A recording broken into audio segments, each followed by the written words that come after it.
All right, so tell me what's been going on in the world of Michael. Tell me what's going on with Um, your world. so man, that's a complicated question. We'll keep it to the business stuff. So Nine Realms has been going through some pretty big moves.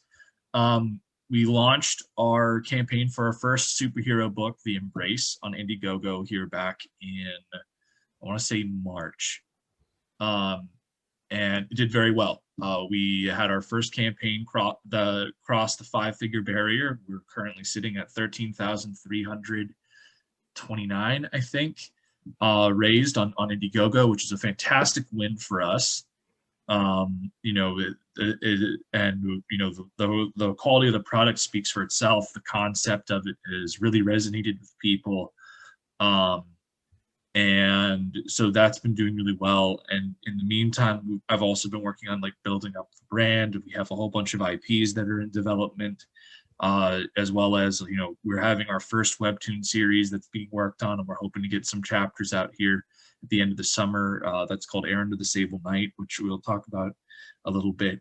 But the big thing right now is trying to expand Nine Realms to a point where we're constantly producing content and constantly gaining revenue, so that it's a cycling entity where it pays for itself, it's self-sustaining and everything. Because the crowdfunding model is really great on the individual level, but at the end of the day, I'm just the writer of this stuff. So like I don't write, draw, color, and everything like that. I've got to be able to put money for it to pay for the other collaborators work.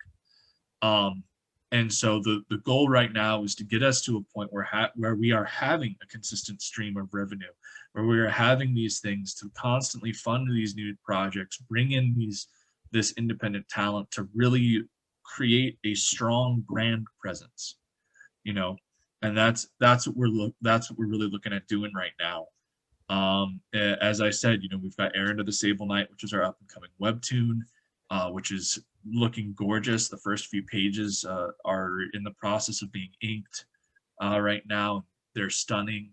The Embrace, as I said, first book of Nine Realms to cross the five-figure line, and well deserved at that. That book is going to knock people on their asses. It's going to be an emotional ride. And then Elysian Fields, we're at like it with everything else elevating. We're taking Elysian Fields to another level. We had a little bit of a preview with that in the Embrace campaign, where we remastered the Zero issue, and because we've brought in a new colorist, and we had the Zero issue relettered as well. And the difference, I can't even tell you, but at the same time, when you elevate that quality level and you elevate that, it's going to be more expensive. And so the costs for all the books have been going up. So we need to make sure that we are at a point where Nine Realms is a self-sustaining organism, because with everything, and with everything else going on, I can't afford to keep on putting my own, like, to be completely bankrolling it. Like this entity has to start sustaining itself. And so those are the big things that we've been working on here with Nine Realms Publishing here in the past few months, is really taking a look at the big picture and figuring out ways where Nine Realms can become its own self-sustaining entity, so that within the next 5 years, crowdfunding campaigns, we do them, but they're less of a way to make revenue and more of a way to get collector products out to our consumer base, and pad as additional revenue, is just consistently being able to fund the next project and pay everyone, including myself, so that the work is worthwhile. So obviously you talked about you've got the Embrace. It just broke well, it's currently in five figures. Is that the only campaign you have running now, or does Nine Realms have its own crowdfund campaign as well? So what we have going on right now is we have the Embrace, which is live. Well, it's in demand rather. And we will be having that open here for the next month.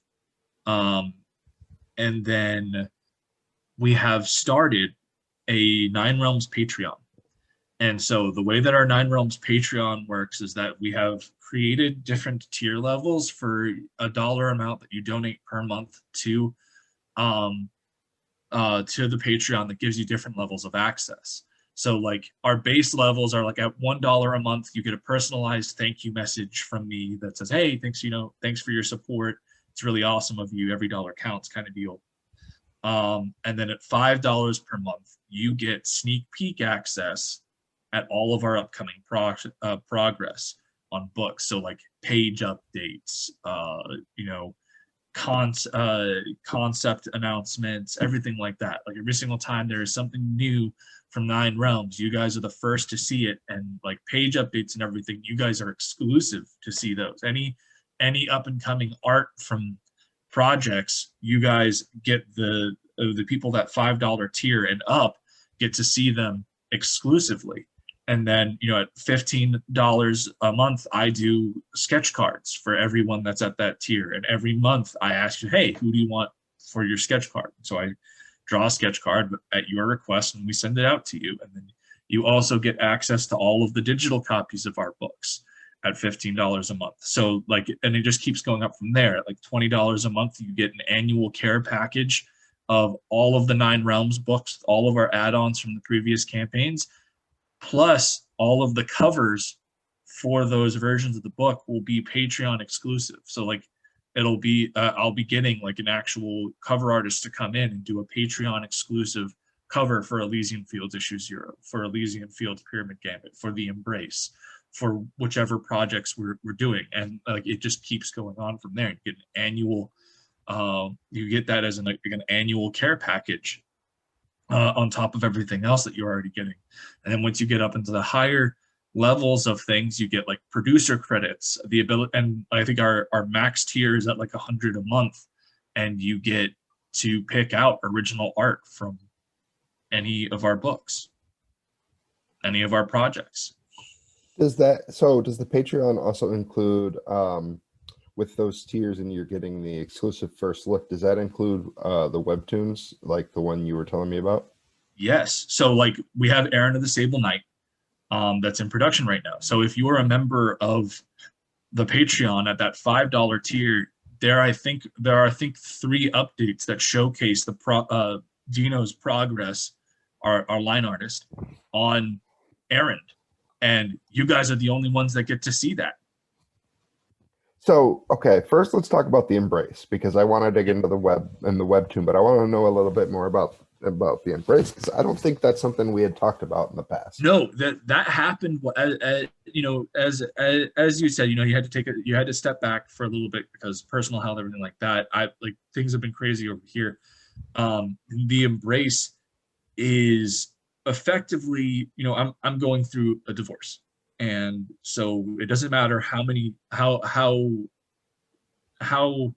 friendly you try to make that process, there's going to be hurt, And so the Embrace was kind of a result of me channeling that hurt into something constructive. And so what the Embrace is the story about, loss, fatherhood, and justice, where you've got this guy, Clarence Griffin, who a year ago was on his way back from like sightseeing with his kid. They got jumped. His kid was murdered. And, his whole life's kind of fallen apart in this past year. And at this point, the police have said that they don't have any suspects. There's really no chance for this case. And so they've closed it as a cold case. And so he's kind of he's given up, and he's about to take his own life when he's saved by the ghost of his child. His son David shows up, gives him a vision of the night that all this happened from his point of view, where he gets to see the people that were involved. And so now he's going around and when he comes to, he's in this kind of like symbiotic suit that's powered by his son's soul. And so together they're going around as this spectral hero to bring the people responsible for his child's murder to justice. It takes a lot of heavy inspiration from works like James O'Bare's The Crow, and Todd McFarlane and Robert Kirkman had a book in the early 2000s called Haunt. that it takes some inspiration from as well. And that's really, what we're going for is this tale about justice and what have you. And it's very important to also establish that it's not while it takes inspiration from things like The Crow, it's not revenge that these guys are after. They aren't going after and killing these people. At the end of the day, half of the persona is built by the ghost of an 8-year-old kid. So he's not going to have that pessimism or anger. It's going to be about redeeming the dad and making sure that he is okay.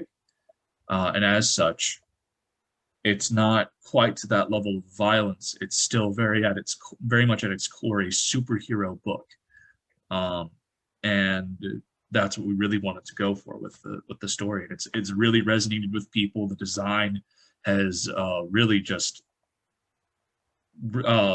gained a lot of interest. We had a lot of fan art. We ended up doing a fan art contest during pre-promotion, which was really cool to see how many people really enjoyed our design and just like drawing it. So I love the title, The Embrace. I think that's perfect. But can you tell me a little bit more about the symbiotic relationship between the son and the father, and kind of how that looks on paper? So effectively, the way that the suit appears is through the two hugging, and that's why it's called The Embrace. So effectively, I use the term symbiote because it's like that's like the closest thing I can think of from like mainstream media that it is. But like at the end of the day, there's not a dependence really between the two on it. But like the whole kind of concept that I wanted to have is, as I said, at the beginning of this book, we see Clarence, our main character, at his lowest point. He's about to take his own life, and he gets saved by his kid. So the story of The Embrace is this story of the son saving the father, and eventually that dynamic has to switch, because at the end of the day, it shouldn't be that way. At the end of the day, a parent is supposed to protect their child, but at the beginning of our story, the reverse is what we have. Is we have a son that is trying to save his dad and is trying to make sure his dad doesn't do this horrible thing. I think it's really admirable that you are able to use that like negative. I've been through divorce, so I understand, kind of what it's like. Everybody's situation is different, but I think something I've always tried to do is take when I'm in that negative mind space and use that as fuel for something creative. And I think that that's amazing that you did that, and it translates to in the story with a negative thing and literally embracing something that you couldn't even imagine that came out of it. And I love that idea. Now, for The Embrace, how big of a story are we talking, like scope wise? So the book itself will be around 40. It will be around 48 pages. The story itself is 40. And so like once you include like obviously like cover, interior graphics, and then we had the fan art contest. The top 3 guys get included in the book. Everything like that. So once you conclude that, it's 48 pages, and that's kind of where we're going to be keeping The Embrace for each book. The Embrace will be a mini series. We're expecting it to be around 5 to 6 issues. If it goes a little bit over that, that's fine, but we don't expect it to be more than 10. So yeah, like that's kind of the way we're going, where it's like each chunk is around 40 pages of story. So, you had mentioned the name of a line artist that works on that with you. Is it just the two of you that put that project together outside of like getting the artist for the variant covers annually? So for the Embrace, the artist that I work with on that is the line artist is Dean James, and he serves also as my co-creator, because like when I had this initial idea for the concept, and I really wanted to write the script, but I kept hitting this wall because I couldn't visualize how he looked, how the powers looked, and anything like that. And so I got put in touch with Dean, and we chatted for about it for like a solid 2 days, I think. and then I got the initial pencils. I was like, yes. And after that, it took me, I think, 2 weeks to write the script, the first draft. So like Dean is our line artist for the book. He does a phenomenal job. And then we have Paul Billick, who we've brought in to do our colors. We have SK, who lettered Pyramid Gambit. He's lettering the Embrace as well, and is doing a tremendous job on that. We've got Lee Byron Carver as an editor. Phenomenal guy. He's put in so much great creative input as far as editing the script, helping out make sure that the structure of the script is tight knit, and just absolutely spot on. And I think that people are going to be really impressed with how this book is in every single way when it comes out. So do you think that there's any, like, for people who have read the Pyramid Gambit or the Elysian Fields, people who might be familiar with those projects, do you think that there's any similarities between those and the Embrace, or anything specific that people who, you know, lean towards one of those previous projects might find something similar in this? You know, I don't think so. I think that the big thing is that they're two drastically different genres. Like you know, Elysian Fields is like a neo-peplum, like arena-based combat. It's Mortal Kombat with mythological heroes. Is what it is. And the Embrace is very much more your stereotypical dark superhero story. You know, like they're two drastically different IPs, and this is kind of the thing that I really want to showcase, is the variety of stories that you would see from Nine Realms Publishing. Is not every story is going to feel like Elysian Fields. Not every story is going to feel like The Embrace. Not every story is going to feel like Errand of the Sable Knight. Every single one of these stories has their own unique identities to them.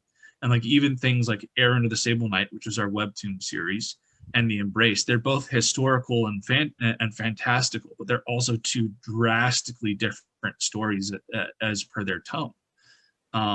So like you know, Elysian Fields, as we established, is like Mortal Kombat with mythological heroes. It's got this epic, grandiose scale of conflict and everything, where Errand of the Sable Knight is like reading a classical storybook.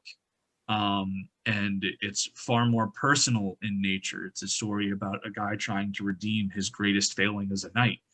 You know, it has those fantastical elements to it and everything, as it's set in Arthurian lore and everything like that. But at the end of the day, it is such a different story.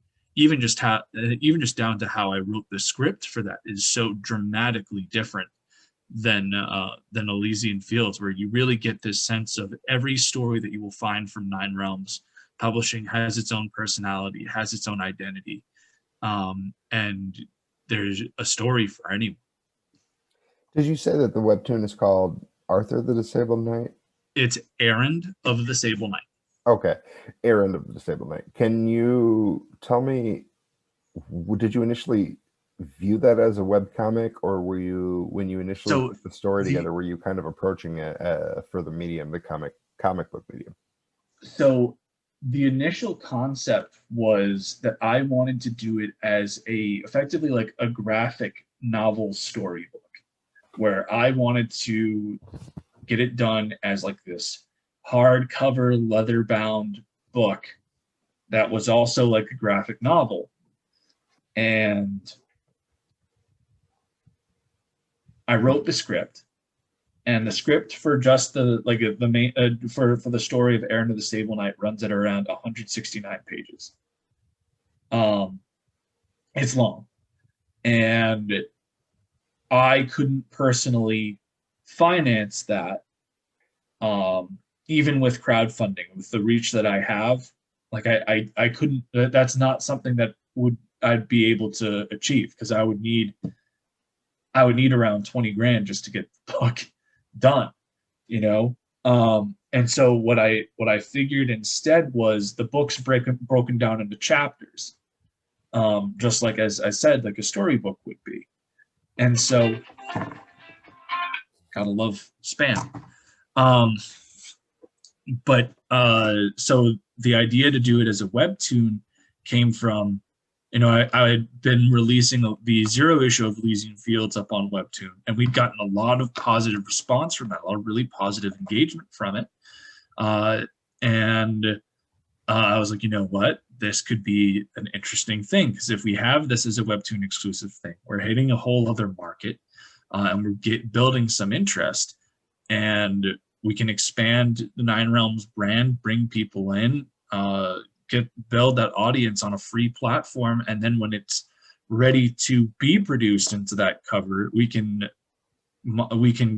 take that audience and then be like, hey, you really liked the book, here it is in a hard copy format, and it's a super nice collector item, and hopefully transfer that market over, and even use it as an avenue to promote other projects, like another Embrace book or another Elysian Fields book, and things like that.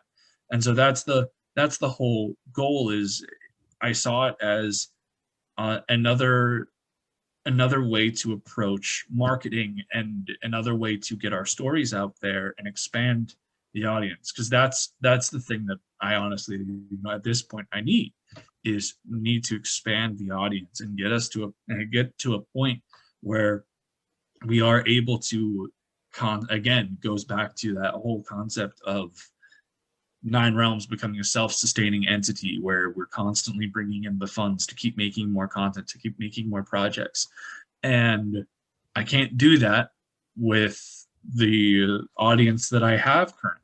And that's not to dig on that at all. I'm super grateful for everyone that has gotten us where we are, because I mean, obviously without you, I wouldn't be here.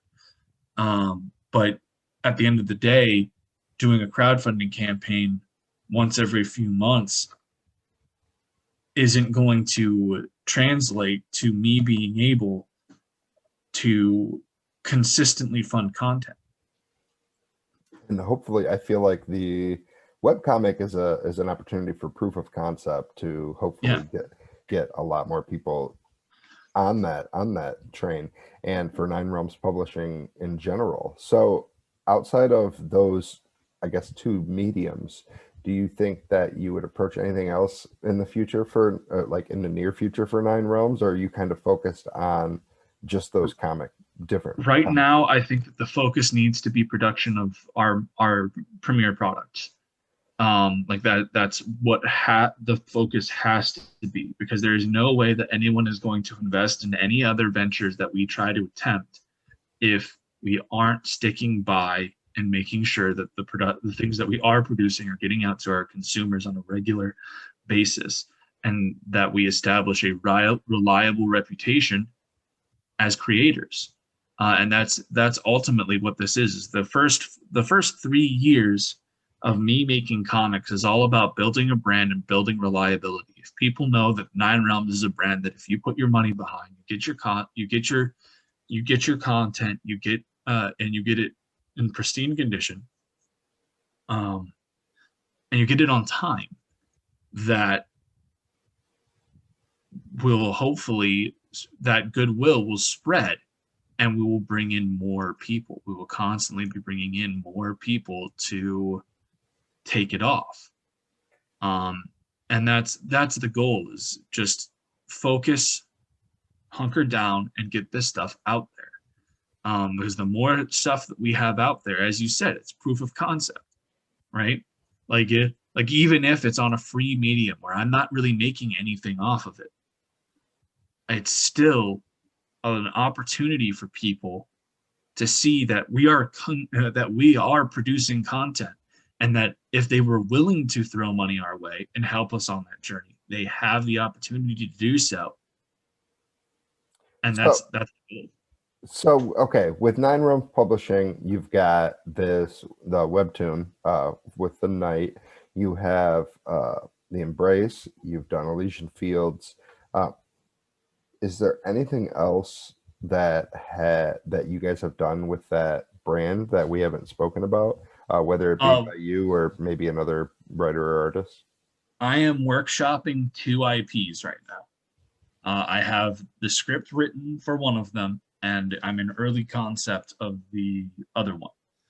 Um, there's a lot of stuff that is going on with Nine Realms, and if the next year continues to be as fruitful as this past year has been, then we will see consistently more stuff. Like I already have the script written for the third Elysian Fields book. I already have the script written for Errand of the Sable Knight is done. Like literally the only thing that needs to be done is the art. So like as we have the funds to produce it, the art will continue to come, and it'll get done. Like the entirety of that script is finished. Like and we're constantly pushing. The Embrace. I just started the script for the second issue. I'm already 10 pages in. Like these are the things that you've got to do when you're in this position, because your first year or two in, you need to be putting out steady content and delivering on that content.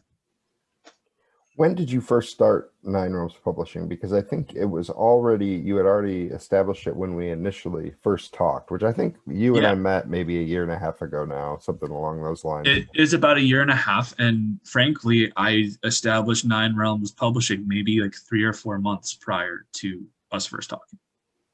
That's pretty cool. Can I ask how long you were in like plans and prep for doing that prior to you establishing it, or was that something that you figured out you wanted to do it and you just full steam ahead went ahead and did it?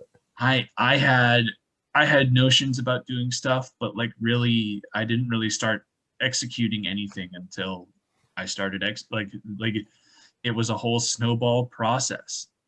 Like I Elysian Fields, all of that stuff, it was immediate, and like I've learned a lot of lessons since then. Like you don't launch a campaign until you've done an adequate amount of pre-launch and you have a good chunk of the book to show off, and you aren't just relying on character concepts and everything like that. Like those things are great. People want to see what the interior of the book looks like, so like that's the whole thing, is I went head first into it. In part due to the situation I was in. And it was something where I could direct energy and focus and turn out something positive while everything in the world seemed to be falling apart. But now it's a whole thing of we've made such strides that it'd be irresponsible and unfair to the people that have helped me get to this point if I just fucking rolled over. And the best thing for us to do is to just keep pushing, keep fighting, and keep everything going as much as possible. So with Nine Realms, are you planning that every project that you guys do is kind of from your creative point of view and your written stories, or are you eventually looking to bring in other collaboratives and other artists? Like for right now, it's what I can afford to do. So like it's reliant on my ability to produce content. But like the overall goal for Nine Realms Publishing is to like I always saw this as an opportunity to help other creators who, like me, had these ideas but didn't have an avenue to get them out there. Like at the end of the day, trying to get pitch meetings and be taken seriously at any of the big companies is pulling out teeth, and it requires a lot more of who as opposed to actual talent. And so that's what I really wanted Nine Realms that's what I'm really hoping for Nine Realms to become, is this avenue for people with talent to put in their ideas and have somebody actually listen and tell them if it's good, bad, what they need to work on, and if it is good, giving them an offer to bring them on, and making sure that those people have the opportunity not only to create their own projects, but maintain the ownership of their IPs. Yeah, it'll have a Nine Realms trade dress on it. At the end of the day, if you decide that this isn't that Nine Realms is the place that you want to keep it, I mean, that's your business. We just the moment like it would just be that, you know, we retain the rights to print it through whatever our contract agreement was. But like that's the dream goal. And I think like, you know, I think most people that get into the indie comic scene, like me, they have that same dream of, you know, creating that, you know, that bullpen feel and what have you. And I realize that that's a going to be a tough thing to accomplish, and I may never accomplish it. Who knows? But you know, that is what I would like to do. I would like to get us to a point where we are bringing people on and having them tell their own stories and doing this, that, the other. But like, again, in order for us to get to that point, we need to be getting to a point where we're self-sufficient. And self-sufficiency doesn't mean relying on crowdfunding. Crowdfunding is a great source, and this isn't me putting it down, because it is a fantastic opportunity. But I do think that there comes a point where a company needs to be able to stand on its own 2 feet and be its own organism, where it isn't constantly relying on like massive spurts of income during through periodical time periods. It needs to be producing content consistently and having an easy way, an affordable way for its consumer base to get a hold of it. So can I talk a little bit more about Elysian Fields? I know that. Yeah, please. So okay, so I know I haven't read it's in, so since I've moved, my Elysian Fields issues are in the big, with the rest of my comics, in the U-Haul storage box. But I wanted to know, you had talked about the story for the 3rd issue, and I know we've seen characters like Achilles and Gilgamesh, lots of different warriors. Can you tease anything that you have planned for a 3rd issue, or a 3rd, you know, a step? Okay, go ahead. So the 3rd issue completes the first storyline. So you see the finish up of a fight between Team Hades and Team Osiris, which is going to have its own special reveals and everything like that, which I won't go into. But what I will say is the latter 10 pages of Elysian Fields, Pages of the Dead, which is the name of the 3rd book, you will be introduced to a secondary team of protagonists. Or protagonist might not even be the right word. You'll get introduced to a secondary team of characters that will be focused on throughout the series, because you can't have a tournament book without having stakes in the opposition. So you'll be getting to see team. I won't reveal which team it is, but there will be another tournament bracket that will be fought between 2 teams, and the winner of that bracket is the secondary team of protagonists. Does that mean that well, without, I guess that might be a spoiler, but I was going to ask if there are plans to potentially continue that universe through the lens of someone else other than Achilles. So effectively what you would have happen is the books would start to divest in between the viewpoints of Achilles and the viewpoints of whoever the lead, whoever our focus character is from that second group, and you would have their core narratives would come to head in whichever round their teams meet, you know, because like at the end of the day, there's no point in setting up a secondary team of characters that are focus that serve a narrative focus if they do not face, you know, the protagonist team. And it's a way to make sure that we build up that fight, because you're going, like, you are, the goal is to get you as invested in this team as you are in Team Hades, so that by the time they come to conflict, you don't really want either of them to lose. And it becomes a very difficult thing where you're like, but I really like these characters, but I also really like these characters. I don't want them. I don't want either of them to go away. But at the end of the day, this is a tournament. Someone's gonna have to win. Do you face those dilemmas when you're writing? Like, I really like writing this character. I don't want to stop Well, writing this character, but they have to die for the story, or they have to well, stop. like, and that's the thing is that at the end of the day, like this is Achilles is the core protagonist, and the question of the moral of Elysian Fields will always go into whether or not Achilles is going to make the right decision at the end of the book. So in a way, we already know who's going to win this fight. Like that's already been predetermined. But I'm gonna make it one hell of a fucking ride, and you're not gonna and that's the goal is to make it to a point where you know what the outcome of this is, but you're like really hoping that there might be some ridiculous plot twist or something to have the other team come out, or who knows, maybe you just really hate the other team of protagonists I put out there and you want them to get smothered. But like at the end of the day, that's going to be determined when those two teams meet.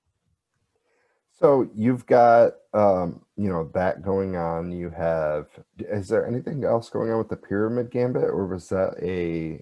Pyramid Gambit was the second book of Elysian Fields. So we had our zero issue, and then Okay, we had that's book one of Elysian Fields, which is the Pyramid Gambit, and then book three, or I guess book two rather, which is technically the third book of the series, but it is the second because book of zero. the book three is Pages of the Dead. Okay. So Pages of the Dead continues where Pyramid Gambit leaves off. And that makes sense because I was so confused. I was like, I remember Elysian Fields and I remember the name Pyramid Gambit, but I couldn't think of what the story was.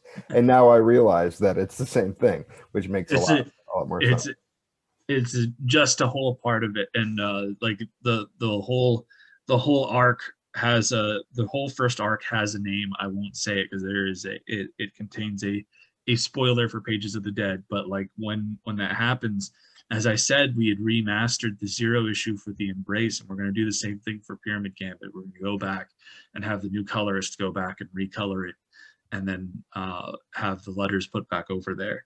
So it's going like when we finish that first storyline, there's going to be a trade paper style book that we're going to that will get crowdfunded, and we'll collect the first three books of Elysian Fields in one massive thing where it's been completely remastered and just has the complete new feel of Elysian Fields on it, and that's going to be pretty epic. I was gonna say that seems awesome.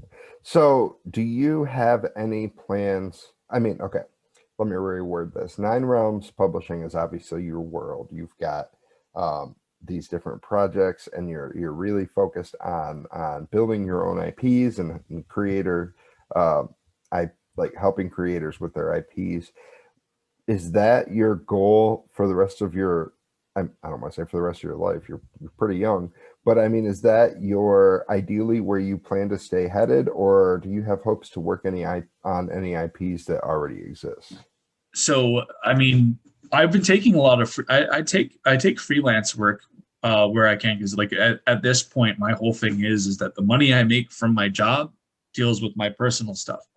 Any freelance work and what have you that I do, that goes towards funding projects. Like, and that's how I manage it. Is like money that I get through PayPal gets dispersed to whoever needs to get paid for me to continue doing projects. Money I get from in my bank account stays in my bank account, and that's how I rationalize it. So like I'm always down to do other works, but like as far as like working on mainstream characters, like of course there are characters I'd love to work on. I don't know if I'll be given that opportunity, but like I mean, like I think that I don't think that there's a single independent creator that can say that there is not a single character owned by a mainstream company that if they were allowed carte blanche on how to write them, that they would that they would be ecstatic to have a chance to write it. Because I think that that's the other big thing is a lot of us indie guys, we're at this point, like we have carte blanche on everything we do.